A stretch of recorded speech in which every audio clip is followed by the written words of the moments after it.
Bonjour monsieur. Bonjour.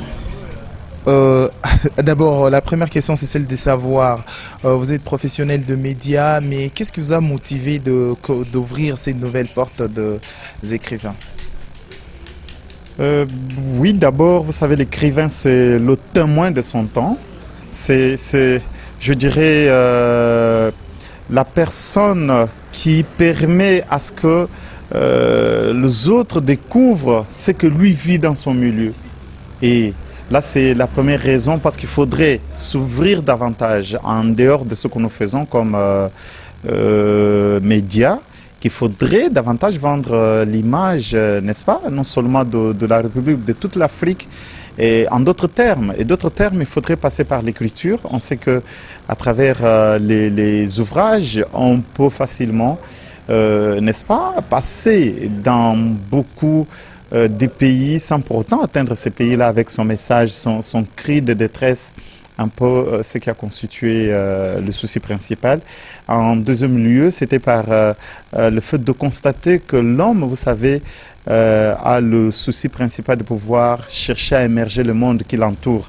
C'est là, bien sûr, dans un profond désir d'améliorer d'abord son sort et de chercher à favoriser, n'est-ce pas, le développement de son environnement. Eh bien, c'est dans ces soucis-là que je me suis dit, mais écoutez, je commence par à écrire, mais je dois commencer par quoi? Je commence par plaider pour tous ceux qui sont marginalisés. Je vois en l'occurrence les femmes d'abord, parce que nous sommes dans un pays très complexe, surtout sur le plan économique, où beaucoup de choses doivent passer par des exercices complexes qui laissaient tout le temps, ou qui laissent tout le temps à désirer.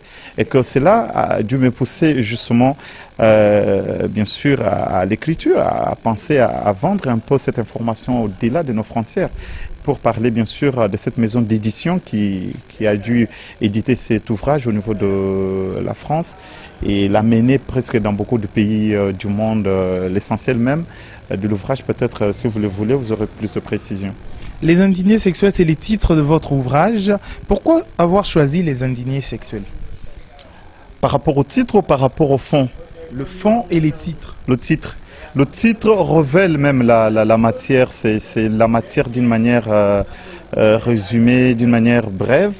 Alors, s'il faudrait penser au fond, c'est-à-dire, je l'ai précisé que nous avons tous, ou l'homme en général a besoin de pouvoir chercher ou se battre pour l'émergence du monde qui l'entoure.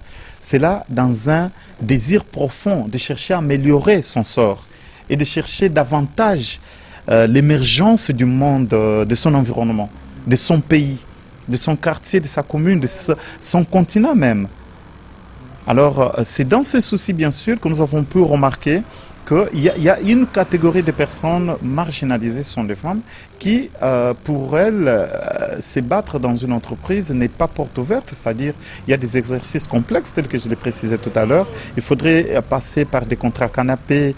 Ça peut, bien sûr, c'est un terme un peu courant, mais il faudrait savoir que ça veut tout simplement dire que la femme doit d'abord passer par des relations sexuelles forcées avant de contracter un travail. Donc pour dire que une sorte de viol, entre guillemets, parce qu'il y a sexe forcé, et que, moyennant son contrat de travail. Et c'est cette pratique qui est courante dans notre société qui m'aurait poussé justement à penser à ces fonds, c'est cette matière, bien sûr, de l'indigné sexuel. Et les indignés en question sont des femmes qui sont en vedette, bien sûr, dans cet ouvrage. Parlons-en du fond, le fond d'abord maintenant. Avant tout, je vais lire quelques lignes. Cet ouvrage est récit qui illustre les inégalités plutôt entre les hommes et la femme, surtout en matière de sexualité. Pourquoi avoir choisi ces termes ou cette matière de sexualité? Oui, la sexualité, c'est la vie. Et la sexualité, c'est la personnalité. Je donne des aspects précis, hein. Je parle de la vie, je parle également de la dignité de l'homme. Donc, derrière la sexualité, nous avons la dignité, la personnalité de l'homme. Derrière la sexualité, nous avons la vie. Alors, le respect, la dignité qui sont presque en jeu, et puis il y a la vie. Alors, lorsque la sexualité est prise dans un sens positif, là, nous voyons la vie. Lorsque la sexualité est exploitée dans un aspect plutôt négatif, c'est-à-dire un sexe forcé par exemple, là nous sommes sous l'angle des viols. Et là, nous touchons la personnalité. C'est là où intervient l'indignation de l'homme. Si par exemple, il faudrait que la sexualité intervienne, mais d'une manière forcée par exemple, il y a la personnalité qui est mise en jeu. Il y a l'indignation. Vous comprenez? Donc c'est un peu ça. Voilà pourquoi nous avons préféré parler de la sexualité, parce que derrière la sexualité, ces deux aspects sont très importants. Il y a la vie, il y a également la personnalité, l'image même de l'individu. Dans l'ouvrage, c'est vrai que j'ai plus parlé des femmes. C'est vrai que en matière de viol, on peut diversifier les sous-thèmes. Mais ce que moi je regorgeais comme matière ici dans cet ouvrage, c'est plus l'aspect l'homme qui indigne la femme.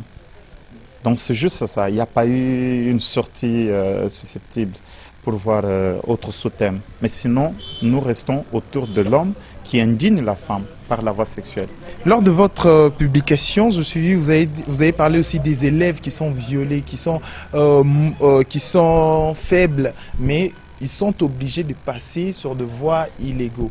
Maintenant, qu'est-ce que vous voulez parler par ça, par cette réalité des élèves motivés ou des élèves qui sont obligés de sortir avec leur préfet pour avoir des diplômes et tout?